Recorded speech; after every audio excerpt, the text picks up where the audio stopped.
নমস্কাৰ সকলোকে ওয়েলকাম জনাইছো ইউটিউব চেনেল হ্যাপি হোম আসামৰ এটা নতুন ভিডিঅ'লৈ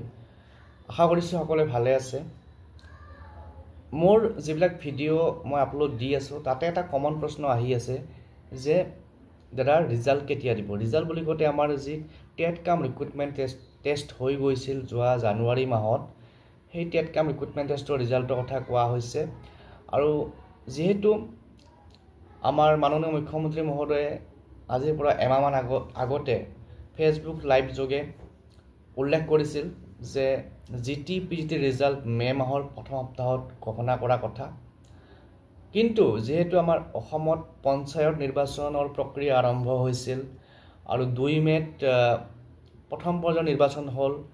7 মেত দ্বিতীয় পৰ্যায়ৰ নিৰ্বাচন হ'ল আৰু 11 মেত কাউন্টিং হ'ল এই গোটেই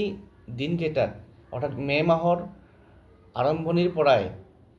আমাৰ যেটো প্ৰশাসন ব্যৱস্থাই হওক বা আমাৰ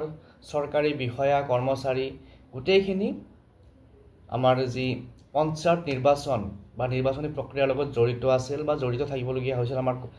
অফিচাৰেই হওক বা কৰ্মচাৰী সকলেই হওক গতিকে এইখিনি সময়ত আমি ৰিজাল্টৰ কথা আশা কৰাটো উচিত নহয় বা ৰিজাল্ট পোৱাটো সম্ভৱ নহয় কিন্তু যেহেতু আমাৰ মাননীয় মুখ্যমন্ত্ৰী মহোদয়ে কৈছিল যে মে মাহৰ প্ৰথম সপ্তাহত ৰিজাল্ট দিয়া কথা কিন্তু নিৰ্বাচনৰ কাৰণে হোৱা নাছিল কিন্তু এতিয়া যেটো নিৰ্বাচন শেষ হ'ল মোৰ বোধেৰে আপোনালোকে কি কয় নাজানো মে মাহৰ এই যেটো চলি থকা সপ্তাহ অৰ্থাৎ আজিৰ পৰা যেটো সপ্তাহ আৰম্ভ হৈছে আজিটো অফিস বন্ধ কিন্তু এই যেটো সপ্তাহ আহিব লগা যেটো সপ্তাহ 12 তাৰিখৰ পৰা ষ্টাৰ্ট হয় যেটো সপ্তাহ এই সপ্তাহটোত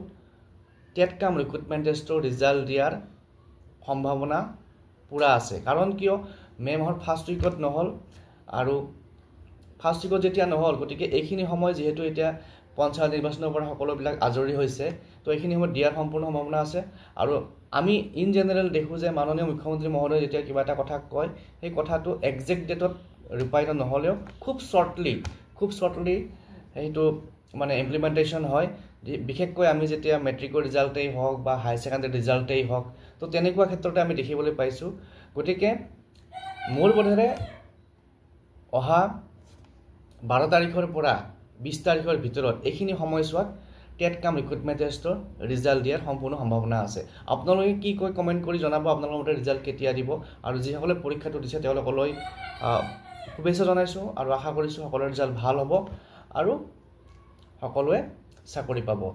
তো পুনৰ নেক্সট ভিডিঅত লগ পাম আজিৰ এই ভিডিঅটো বেছি দীঘলীয়া নকৰো ৰিজাল্ট সম্পৰ্কীয় এইখিনি কথা আপোনালোকৰ লগত শেয়াৰ কৰিলো যদি এই চেনেলটো নতুনকৈ চাইছে সাবস্ক্ৰাইব কৰি ল'ব আৰু যিখিনি আমাৰ জিলা ভিত্তিক ভ্যাকেন্সি ডিটেইলছ আছে সেইখিনি মই আপলোড দি যাম পৰ্যায়ক্ৰমে গোটেইবিলাক একেলগে দিব পৰা নাই আৰু কাৰণ কিয় সময়ও লাগে অলপ আৰু প্লাস দীঘলীয়া হয় তো হেতু কাৰণে লাহে লাহে দি আছো আৰু আশা কৰিছো ৰিজাল্টৰ আগে আগে এইখিনি গোটেইখিনি দিব পাৰিম পুনৰ লগ পাম নেক্সট ভিডিঅত থ্যাংক ইউ